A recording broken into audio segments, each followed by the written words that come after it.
você é um adolescente frustrado com a sua vida e os seus pais, eu acho uma boa leitura, porque agora que eu cheguei aqui no final, é que o pai da Anne Frank tá dando um para-te quieto nela. Oi.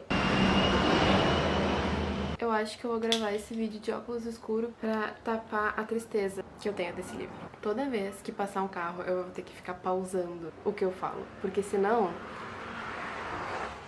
Vamos começar então a falar sobre esse livro, que deveria ser obrigatório, todo mundo deveria ler isso aqui, todo mundo. Mas, vamos aos detalhes. Fiz aqui minhas anotações, fora tudo isso aqui que vocês estão vendo, aqui embaixo, aqui em cima, tudo isso são importantes, entendeu? Coisas importantes. Espero que vocês não escutem os vizinhos rindo e se divertindo ali do lado, enquanto eu tô aqui sozinha gravando um vídeo. Mas tudo bem. Bom, primeiro eu vou falar um pouquinho dessa edição, que é maravilhosa. Não tem o que descrever. Isso aqui tá completo. Tem notas de rodapé, tem fotinhos da família da Anne Frank, dos amigos dela. Aí mais pro final tem mais fotos das pessoas que ajudaram eles. É sensacional essa edição. Tem um prefácio que explica então todas as edições que existem sobre o diário da Anne Frank, e depois tem um pós-fácio que explica então mais ou menos, né, o paradeiro de cada um da família depois que foram capturados pela SS. A Anne Frank começa a escrever esse diário quando ela tem 13 anos, que é no aniversário dela lá em 1942. Logo depois disso eles já vão pro anexo secreto, que ficava num prédio comercial. Ele não era uma casa vazia ou a casa de alguém, era realmente um prédio de uma empresa. Se eu não me engano era empresa de temperos e coisas assim. E aí acontece que eles já planejavam ir pra esse anexo secreto, só que eles planejaram durante um bom tempo ir pra lá, como que eles iam ir pra lá, o tempo que levaria. Então eles foram tirando móveis da casa, tirando coisas que não precisavam mais, tirando todas essas coisas, tanto pra vender, né, pra se livrar delas e conseguir dinheiro, quanto também eles enviaram pro anexo secreto. Então quando eles chegaram lá no anexo secreto, eles tinham já coisas que eram deles e sem levantar nenhuma suspeita, então eles já tinham essas coisas tudo lá. O problema foi que eles tiveram que ir mais cedo do que eles planejavam, porque a SS mandou uma notificação pra casa deles, isso bem depois de já existirem várias leis separando a vida dos judeus das outras pessoas, em que a Anne chegou a colocar isso no diário dela. Os judeus deveriam usar uma estrela amarela, os judeus eram proibidos de andar nos bondes, os judeus eram proibidos de andar de carro, mesmo em seus próprios carros, os judeus deveriam fazer suas compras entre 3 e 5 horas da tarde, os judeus só deveriam frequentar barbearias e salões de beleza de proprietários judeus, os judeus eram proibidos de sair às ruas entre 8 da noite e 6 da manhã, os judeus eram proibidos de frequentar teatros, cinemas ou ter qualquer outra forma de diversão. Eram proibidos de ir nas piscinas, quadras de tênis, campos de hóquei ou a qualquer outro campo esportivo. Os judeus eram proibidos de ficar em seus jardins ou nos de seus amigos depois das 8 da noite. Os judeus eram proibidos de visitar suas casas de cristãos, deveriam frequentar escolas judias, etc. Então, assim, já existiam todas essas leis antissemitas antes mesmo deles irem pro anexo secreto. Então, assim, eles não podiam fazer um monte de coisa. Eles tentaram fazer tudo mais na surdina possível pra não levantar suspeitas antes que eles fossem pra lá definitivamente. Então, eles conseguiram fazer isso, só que quando a SS mandou essa notificação pra casa deles, chamando então que a irmã da Anne Frank, a Margot, fosse levada. Eu acho que nessa época a SS devia estar mandando essas notificações como se não fosse nada demais, assim, tipo, dê sua filha aí, a gente vai colocar ela num lugar seguro, sabe, ou algo assim. E provavelmente isso era só frescura deles pra levar eles pro campo de concentração sem que ninguém ficasse sabendo. Só que daí, no caso, quando essa notificação veio, no dia seguinte eles já estavam indo pro anexo secreto. A primeira que foi, claro, foi a Margot, a irmã da Anne, pra que ela ficasse salva disso de uma vez. E a partir daí, então, a gente começa a jornada no anexo secreto mesmo. Isso acontece bem no iniciozinho do diário e a gente consegue ver, então, o que eles passaram só pra chegar até lá. Eles tiveram que colocar 500 camadas de roupa pra poder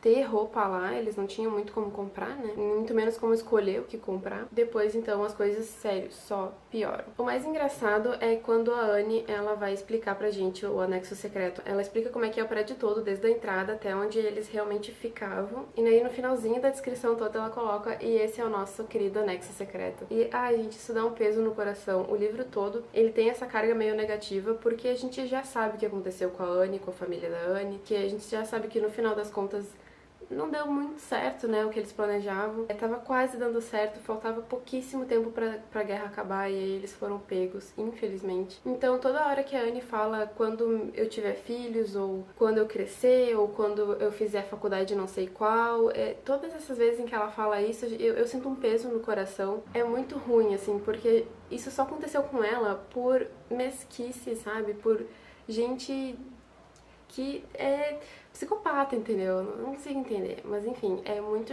triste ver isso de uma forma tão real, sabe? E aí a gente tá lendo esse tipo de coisa e não entra na minha cabeça e é muito triste. O pior de tudo, eu acho que é quando a gente se acostuma, sabe? Tu tá lá no final do livro já, tu já se acostumou com as pessoas todas, então são pessoas que tu tá há tanto tempo lendo e sabendo que tá convivendo ali com a Anne e tudo, e como é que elas são, tu compreende a personalidade de todas essas pessoas. Só que daí chega no final do livro e aí tu tem que ler o prefácio, e aí tu tem que ler como que cada uma daquelas pessoas morreu, ou foi presa, ou não sei, desapareceu. E é tão triste, porque tu se acostuma com todas aquelas pessoas, sabe? As coisas estão acontecendo e do nada acaba, do nada acaba. Não é como se a SS estivesse batendo na porta e a Anne estivesse escrevendo, tipo, tchau, vou ter que ir, estão batendo na minha porta. Se eu não me engano, a última vez em que ela escreveu, depois deu 4 dias e aí eles foram presos. Então ela ficou no mínimo uns 4 dias sem escrever nada no diário antes de ser presa. Então, assim, é muito do nada. Do nada o diário acaba. Ela começou o diário com 13 anos e terminou escrevendo ele quando ela já tinha 15. E é muito, muito interessante ver essa mudança de pensamento, essa mudança, até do jeito que ela escreve é diferente. Ela teve várias mudanças, assim, eu digo psicologicamente, assim, quando a gente cresce mesmo, a gente percebe quanta coisa errada a gente fazia, a gente pensava, e ela teve isso muito rápido, eu diria. E às vezes até com 15 anos ainda a gente é meio besta, né? E eu acho que ela continua meio assim, sabe? Porque, tipo, eu sinceramente acho que a Anne, ou ela tinha, ou ela adquiriu algum tipo de depressão, ou algum problema mental, assim, necessariamente. Porque ela tava o tempo inteiro pra baixo, ela tava se sentindo sozinha, ela não conseguia se conectar com a família dela. Ninguém era suficientemente bom pra resolver os problemas dela, ela não conseguia conversar com ninguém, ela não se abria pra ninguém. Ela mesma dizia existir 2 Annes dentro dela, como se ela, perto das pessoas, fosse uma pessoa completamente diferente dela sozinha, sabe? Eu compreendo que, na verdade, todo mundo é assim, né? Todo mundo age diferente quando tá com outras pessoas, ou quando tá sozinho, ou quando tá com o namorado em vez de amigo, sabe? Mas não significa que somos pessoas diferentes dentro de nós mesmos. E eu acho que ou ela não entendeu isso, ou então ela realmente sofria, tipo, de depressão ou bipolaridade, de repente, vai saber. E isso é muito doido, assim, de pensar que isso realmente aconteceu, isso tudo era verdade. E que uma guriazinha de 13 anos foi obrigada a se esconder por 2 anos dentro de um cubículo com pessoas que ela realmente não gostava e tinha que lidar com isso praticamente sozinha, sabe? Uma das partes que eu achava mais triste era que o tempo todo ela falava mal da mãe dela. Ela criticava a mãe dela de coisas maternas, assim, tipo, como se ela soubesse como é ser mãe, sabe? Como a mãe dela criava elas errados, que não via os problemas da filha dela. Só que, sinceramente, eu fico pensando como é que foi pra mãe da Anne viver trancada naquele lugar, tendo que fazer tudo, sabe? Tipo, ajudar na cozinha, lavar louça, cortar comida, fazer comida, limpar as coisas. E aí tem, tipo, 4 homens que não fazem nada nesse sentido, assim, pra ajudar a casa e tudo. Eles têm que lavar roupa também, ela lava roupa. Tem que cuidar das filhas. E aí tem a filha mais nova que te odeia, sabe? Eu acho que a Anne, ela foi muito egoísta nesse sentido. Depois ela até melhora um pouco, ela fica, não, eu não consigo entender como é que eu escrevi aquelas coisas, mas depois ela continua falando que a mãe dela não entende ela, que tem um monte de problema na relação dela e da mãe dela. Eu acho toda essa parte muito triste e ruim de ler, assim, eu não conseguia ler e ficar ok com aquilo, assim. A única coisa boa é que a Anne se dá muito bem com o pai. Tem uma hora em que ela começa a ficar apaixonada pelo guri que tava morando ali com eles, e aí ela tenta pedir permissão do pai, né? Não é bem namorar, mas pai, se tu não se importa, né, se a gente se gosta e tal. No fim, o pai não gostou muito da ideia. Ele ficou de boa, ele falou, olha, é que vocês estão morando juntos, vocês estão muito próximos, vocês são muito íntimos, então dá pra entender de onde isso vem, mas vocês não deveriam elevar as coisas de uma forma tão rápida. E ela ficou muito chateada, assim, que ele basicamente não deu permissão, e escreveu uma carta pra ele, e aquela carta é tão injusta. Até ela ficou triste com ela mesma por ter escrito aquela carta, e o pai dela ficou, acho que um dia sem falar com ela, e ela ficou muito sentida, assim. Mas eu acho que nesse sentido ela cresceu, sabe? Ela entendeu que não dá pra, tipo, sair falando o que tu quer, que vai dar tudo certo, sabe? Tem coisas que a gente tem que acatar e que no final das contas, depois quando a gente for pensar, realmente nossos pais estavam certos, sabe? Não tem muito o que fazer. O problema é que ele é, tipo, a única relação com ela. E ela não percebe que, se não fosse por eles estarem presos naquele cubículo, eles provavelmente nem teriam juntos, sabe? Nem teriam conversado, nem nada do tipo. Então as coisas realmente são meio precipitadas. E, sinceramente, eu não consigo nem me colocar no lugar dela. Então eu meio que não julgo, porque eu não consigo me colocar no lugar dela e entender completamente. E a última coisa que eu tenho pra falar desse livro é que a Anne Frank é muito irônica, ela é muito sem papas na língua, entendeu? Ela fala de todo mundo, ela xinga todo mundo, se ela odeia a pessoa, ela fala tudo que é ruim da pessoa. Ela só foi ser um pouco mais justa com as pessoas que ela convivia bem depois, quando ela tava ali com uns 15 anos já. Quando eu falei sobre como ela muda perspectivas e tal, é nesse sentido, porque ela meio que odiava todo mundo odiava ela e falava um monte de coisa ruim de todo mundo, ninguém era legal com ela também não tentava ser legal com ninguém. Depois de um tempo ela fica, não, peraí, as pessoas não são assim, sabe? Não é todo mundo que é, tipo, ruim e deu, as pessoas têm um lado bom e um lado ruim. E daí ela falava algumas coisas do lado bom da pessoa, sabe? Então depois que tu lê mais ou menos isso aqui do livro, nessa edição é a página 197, é quando eu marquei que basicamente parece que ela amadureceu assim, tipo, em 2 páginas, sabe? De um dia pro outro, parece que do nada ela amadureceu e virou uma pessoa mais séria e consegue ver o outro lado das pessoas. E aí lá na página 228 eu fiz uma outra marcação que é basicamente daqui pra frente, em que ela tem uma outra mudança, só que é uma mudança mais estranha.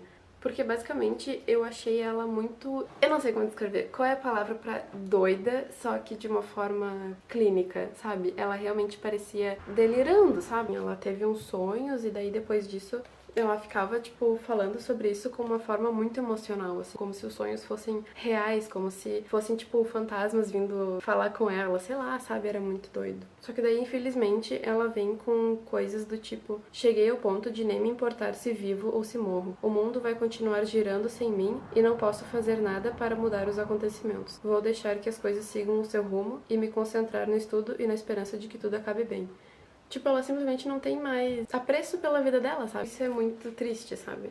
Fora isso, também tem muitas coisas sobre a guerra que é muito interessante que ela coloca aqui. Coisas que saíram no rádio, que eles viviam escutando a rádio, né? Então tem vários anúncios que a rádio anunciava na época. E é muito doido de se ver isso como real mesmo, sabe? Tipo, como que era tratado na época. O que eles sabiam, o que eles não sabiam, o que era dito e o que não era dito, que hoje a gente sabe que aconteceu. Sério, isso aqui é uma leitura obrigatória, todo mundo deveria ler esse livro. O único problema que eu tive foi com o passo do livro, ele é meio lento, daí teve uma hora, tipo, ali na metade que eu não aguentava mais ler aquele livro, porque era geralmente as mesmas reclamações, geralmente as mesmas coisas que ela falava das mesmas pessoas, então se torna tudo muito monótono, muito chato.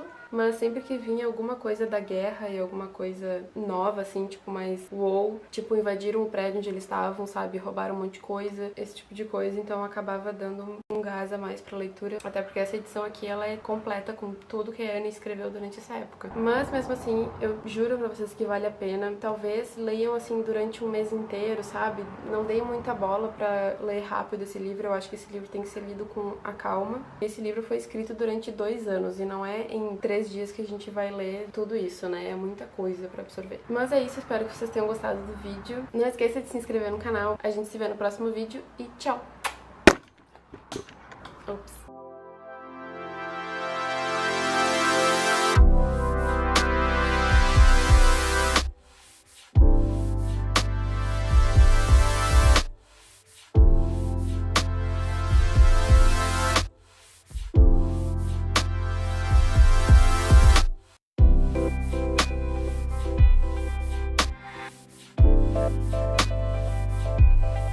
Meu Deus, gente, só tristeza esse livro, mas maravilhoso, muita coisa acontece, muita desgraça.